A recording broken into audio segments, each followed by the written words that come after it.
Welcome to the Simon Says Music podcast. In this series, we will be talking to unsigned and independent music artists and bands about their musical journey so far. In the podcast, I will be joined by my very good friend, music producer, technician, and everything else, Nathan Scott. Pleasure to be here. Please drop a subscribe on wherever you're listening to this. It helps us out more than you can know, and enjoy.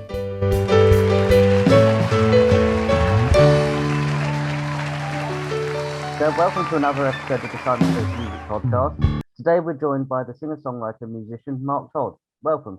How are you? I'm good, thank you. How are you doing? You okay? I'm pretty good, thank you, despite obviously what's happened currently. But, I know. Yeah. Looks painful. Oh, it was. But like I say, hopefully music and everything will heal me. So Hopefully. Should all in good time. here's hoping. So then, because like I say, I'm new to this podcast and you're quite a new fan of mine, as it were. Tell us more about you. Who are you? So my name's Marc Todd, obviously. I've been playing for about 15 years. I played all over Nottingham. I lived in London for a bit, for about 10 years, played all over London. Played in several bands, indie, lo-fi bands, psychedelic bands, played a little bit of jazz. And then I moved to, I live near Manchester now. But I'm basically, a solo singer-songwriter. And I've just released my debut album. Awesome. So who would you say were your influences for the new album? Well, that's a good question. It's a difficult one, as everyone always says, but I think there's a mixture of Gomez, Beta Band, Stone Roses. I think there's a little bit of Kate Bush in there. There's a little bit of late, sort of left field. I think, that'd be the main ones, I'd say. So tell us more about the album. I mean, the process behind it. What, obviously, the title of the album. Yeah, so it's a self-titled album. It took me about a year to record. Most of it's recorded at home. Some of it was, recorded by the producer. But it took me about a year. Some of the songs are, a couple of years old. Some are a year old. Some of them, like weeks, one or two were weeks old. But yeah, a lot of it was recorded at home by myself. I did a lot of it during, I finished it off, luckily I got to finish it off during lockdown. So. How did you find the process of recording at home? I enjoyed it. I really enjoyed it because I've got all the time. There's pros and cons to it. You've got unlimited time, but that's sometimes not a good thing because you're not as driven to finish it. Whereas I think there's a bit more pressure in a studio. But I prefer it recording. I feel a lot more relaxed. I think I get a lot better takes out of being at home. So we'll obviously discuss where everyone can find where your music is. Yeah. But out of all of the tracks that you've released so far, from the album, which one would you say is your favourite piece? Oh, it's just so hard to have a favourite. It's like asking who's your favourite child, Yeah, definitely. Yeah, I hate it. I think it's quite a good question. It really is. To be honest, it changes. So I get bored of one, and then especially when I'm playing live, I get bored of one. That was my favourite. Then I'll move on to a next one. I think to have one favourite, it would be difficult. But if I had to say one, I think "Feel Like a Hurricane," which is a lot of people seem to like that one, and it's quite popular. And it's got a lot of people interested in my music. Yeah, very good. Is there a particular because you've obviously you say you've written everything yourself? Yeah. I mean, like some of the drums on there, I didn't write, and some of the keyboard parts I didn't write, but the majority of it, I mean, obviously the lyrics, the melody, the chord structure, everything like that is written by me. Yeah. Was there a particular process to how you actually wrote them? I think it always starts off with. I mean, I haven't written for a while, so I've nearly forgotten, but it always starts off with just an acoustic guitar as standard, like a lot of people, majority of the time. It will start off with an acoustic guitar, sat down, try and just write and come out with as many riffs as possible, then start working on one of them. And then sort of just take it from there, put a few chords together, a nice little riff together, maybe add some words, or sometimes it'll start off with a title or start off with a verse. Very nice. So when you actually come to write the lyrics of your songs, is there a specific way that you write songs, or do it just come naturally, as it were? I think a lot of it comes naturally. Sometimes I do a lot of that. I can't remember the name of the technique. I think it's been described as like a scrambled egg technique, and it's about it's like how Paul McCartney wrote Yesterday. So singing scrambled eggs, da da da. You just use mock words, and sometimes use that, which I find quite useful to get some sort of melody, and then I'll change the words when I sort of find the right the right content. And because we're obviously, well, we're now easing in lockdown, hopefully. But I mean, have you managed to write much, or well, you can't perform much during lockdown? Since the album came out on April the 2nd, so it's not even been out a month yet. But no, I mean, I've wrote a bit in lockdown, but no, I mean, a little, but not much. I just haven't really felt too enthusiastic or inspired, unfortunately. But I will do. I'll start writing again. I think I needed a bit of a break from it, to be honest. It's quite stressful recording a whole album to yourself. Yeah, it seems to be. Yeah, most people have said the same. In lockdown, it's been a bit of a time to sort of almost regroup rather than use it to drive forward. You mentioned you have a producer as well. What's your sort of relationship like with them? Are you saying, right, this is exactly how I want it, and they're sort of the alpha in the scenes, or are they more involved than that? Are they just in post-production helping record? I mean, yeah, a majority would be post-production. So I'll have an idea for, for example, I want some strings on this in this part, I want some strings in that part, or I want it to sound like this. I'll record, some guitar and some bass or whatever, and then they'll do a lot of post-production, a lot of mixing, and I'll do a few strings here and there. So going back to music and your your early life, who would you say? Because you said Kate Bush was one of your influences amongst other people. Was there anyone really specific for your lyric writing? I always like the Beatles. I mean, they're great lyricists. I like the Doors. I like the Smiths. They're great. He's a great lyricist. I mean, yeah, I can't really think of the top of my head. I mean, obviously, like just general sort of authors and writers as well. Try and find inspiration through books. Yeah, because I noticed a couple of my favorite singers also use books as their inspiration. Is there I was going to say, is there a specific book that you've looked at and think, wow, this is good for a certain song? Not really, no. I don't think so. I would just take anything and everything and really just there's never been a particular book, but I imagine there must be some books out there which would be perfect. None that I can think of at the moment anyway. No, I was going to say, because I'm an avid reader, I normally, I was going to say I cheat by looking at the chapter titles or even the title of the book. When I write songs. Yeah, I think that's helpful. I mean, sometimes just picking up a book and then just finding a random page and just seeing what you can do with that. That's always an interesting sort of method. How have you coped? Because obviously lockdown has taken a toll on everyone before, performing live and everything. Are you missing the fact that you can't perform live? Yeah, I think it's really it's what sort of I got into music for and what I read. I mean, absolutely love songwriting and recording. But in the same vein, I mean, for me, it's all about playing live. The excitement of play. It's just the excitement, the buzz, that's what being a musician and being an artist is to me, playing live. So yeah, I do really miss it, and it's had an effect on my personal sort of energy levels and drive. Not I feel like when I've got loads of gigs ready, booked up, I'm really driven, I'm going for it, but then at the moment it's really difficult. I mean, I'm not really interested in not really too much into sort of music videos, sort of live music videos that people have been doing. It's not really the same for me, to be honest. No, I agree with you there. It's such a different vibe, isn't it? You can't really engage with people watching because it's just a number, or they might add a comment if it's the right sort of stream or things like that. And that's totally different from, someone, there's a different energy you get when you see someone enjoying something you've written, and dancing away. No matter how many drinks they've had, it's still, it's still a nice feeling, and it almost gives you a bit of worth in that, I find. And so you said you used to play in bands and now you play solo. How have you found that playing live, like that transition? Have you missed being in the band, or have you thought, I love just playing solo now and glad I don't have the band?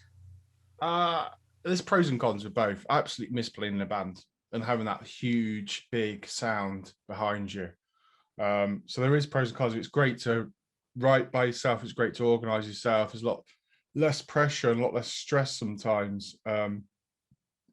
Sort of playing by yourself, organizing gigs. You can practice as much or as little as you like. You don't need to, organize. You're not dependent on anyone of how far you want to take this. And that's one thing I enjoy. But I do miss having that full sound of a band. I miss, the camaraderie. I miss there's a lot of fun being in a band and being together. There's a lot to be said for that. Would you ever consider going back to being in a band? Potentially, yeah. Yeah, I'd like to do both, really. Yeah, definitely. I mean, ideally, I'd like to get a bassist and a drummer for the sort of solo stuff that I'm doing at the moment. Where can people find your music? So you can find it on Spotify, Amazon. You can find it on where else? Deezer, all the major platforms. I mean, you can find it on the label website, Glasstone Records website. It's on there. So it's all on the major platforms. Apple, obviously. How have you find? So you mentioned you got a label there. How do you find that process working with a label? Yeah, it's brilliant. They've been really helpful. You have certain, sort of, they mastered the album. So that's helpful. I find it, they're really helpful. They can, provide you with the right contacts for, reviews and, potential sync options as well. So where can we, because we mentioned about where they can find your music, but where can we find you as a musician online? Right. I'm on Facebook, so it's Marc Todd Music, facebook.com/Marc Todd Music, Instagram, Marc Todd Music. It's Mark with a C, by the way, MarcTodd. And Twitter. I use Twitter a little bit, but not really much. But then Facebook, Instagram's the main place, I'd say. Marc Todd Music. Ooh. So what's going to be coming up for you in the next couple? Well, hopefully once this lockdown's over, I would say in the next couple of months, maybe a year or so. Yeah. So I mean, look forward to writing a lot more. Another album eventually in a year is what I plan to do. I've got a few gigs lined up already. I've got 2 gigs in the sort of like Ramsbottom area in the Doghouse. It's called, one is on July the 9th, one is in October the 16th. I've got a little festival in Hereford called Rock at the Castle. That was from last year that got postponed. I probably will go back down to London and play a bit as well, maybe in June or August at some point like that. And just really a lot of gigs, I think, is my plan definitely for the next 6 months anyway. You talked about, so you said your background was gigging in Nottingham, and you've moved to Manchester and playing gigs up north, and then also in London. London to me has always been quite different as a music scene, and there's quite a lot of control in there, and you need to really know the right people. Did you see much difference when you play in London compared to elsewhere around the country? I think there's a lot more. I don't know. It's hard to say because I'd say that the crowds are harder to please in London. I think it's a lot more diluted in London. I found that people are a lot more friendly outside London, and a bit more supportive, I guess. I think so. My experience. I think you do. You're right. There is a bit of nepotism. You do have to know the right kinds of people. And it's very cutthroat. Whereas I think other places in the country are a bit more, the crowds and people are a bit more supportive, I'd say. My general rule was the further north you go, the friendlier it gets, and it's particularly in the music scene as well. Yeah, I think that's true. Definitely. So you said you most of the album, did you write it in lockdown? No, so I'd say sort of 2 or 3, maybe 3 of the tracks were written in lockdown. The other 9 tracks, sorry, the other 8 tracks were written. Some of them were written just before lockdown. Some of them, like 1 or 2 of them, were a couple of years old. So with some of them, I imagine you'd have played them live before recording the album. How do you, when you came to the recording process, and I suppose the after writing process as well, did you find a lot of difference in playing it live and almost getting a feel for it, things possibly changing when you play it live before you come to recording, compared to those songs which were written in lockdown where you haven't really had a chance to go about, and I suppose test them with a live crowd? Did you, how did you find that difference? Yeah, a massive difference. I mean, in an ideal world, I've always loved, and it does change. You get more of a feel. I'd love to play, the songs, as many times as possible, really, before I play, start recording them. But at least 10 times, 10 or 20 times, and the songs do evolve, and they do change, and they do change shape as you play them live. You'll find some things work. You sort of work to a crowd with some of it. Find some of it does work better than other parts, so you do end up changing it as you play live. You do end up editing, you do end up shortening it or lengthening it. You do end up adding a solo in here or there, or taking out a solo completely. So yeah, it does help, and it does change it a lot. With a lot of songs, I think it improves the songs definitely by playing them live, certainly. So when you were going to record the newer tracks that weren't tested live per se, did you find that process a lot longer? Did you try and review it more yourself, send it to people before it's finished, or did you find that those songs sort of actually fit in with the groove you were getting generally for the album with those other tested songs? I've definitely felt that the songs do fit in with the other songs. It's quite an eclectic album, but the songs, I think, do fit, and that's always probably would have been in the back of my mind, that these, subconsciously, these songs need to fit within in the album. But I did, I don't send my songs too much when I'm writing to people, because too many cooks spoil the broth and all that. But I have trusted 1 or 2 people, and I'll say, what do you think to this? Does this sound good? Does it fit with the album? Does it fit with the other songs? So I did do a bit of that, but generally, it was a lot of playing the songs, a lot of recording. I record the songs, listen back to the songs, give it a few days, try it again, and then maybe edit, redo it, and then eventually record it. I mean, sometimes I'll record the songs 2 or 3 times, the whole thing. I think, no, that doesn't work, and I have to scrap the whole thing and go back again because it is too long, or I don't like that middle 8 there. So you're good at self-reviewing in a way. I'd like to think so. Yeah, I mean, it's always hard to look at things retrospectively, certainly. But I try my best to look at things from an outside view. And I think, giving your ears a break and giving the song a couple of 2 or 3 days break is the best thing you can do for yourself and for the song.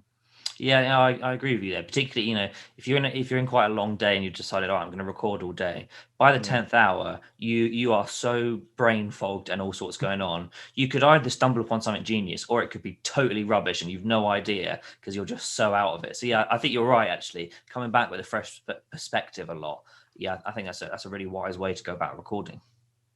Yeah, it's certainly true. I mean, after 10 hours, there's just so, like you say, brain fog in the brain. You're right, and your ears get tired after 10 hours as well. But you could stumble upon something really great, or sometimes, quite often, you think it's really great, but then the next day you listen back and you're like, no.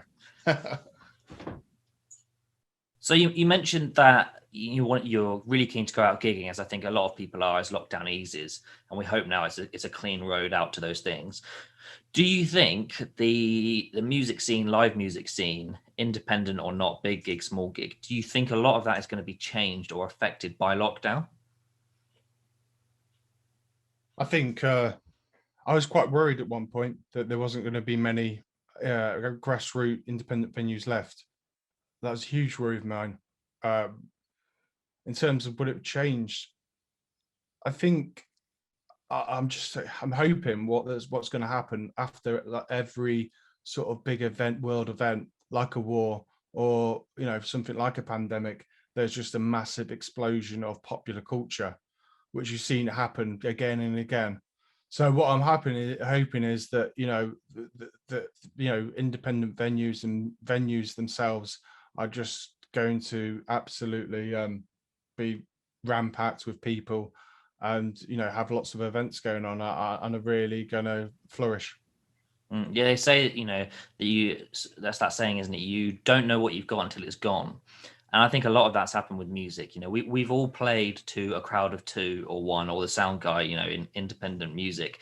That's happened to pretty much every artist going around the country.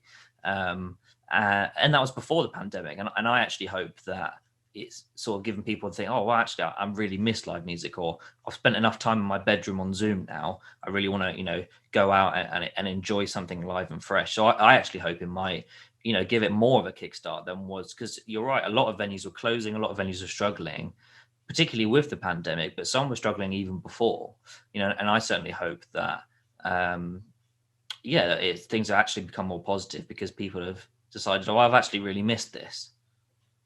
Yeah, absolutely. The venues were struggling before the pandemic happened, and then you've got to deal with pandemic. But I'm hoping, people have spent enough time watching TV, watching Netflix on Zoom, and not really having some interpersonal sort of actual experience. I'm hoping that they do start to respect, and they're not, bothered about paying £3 to come in and watch, somebody that spent their life rehearsing and playing, crafting.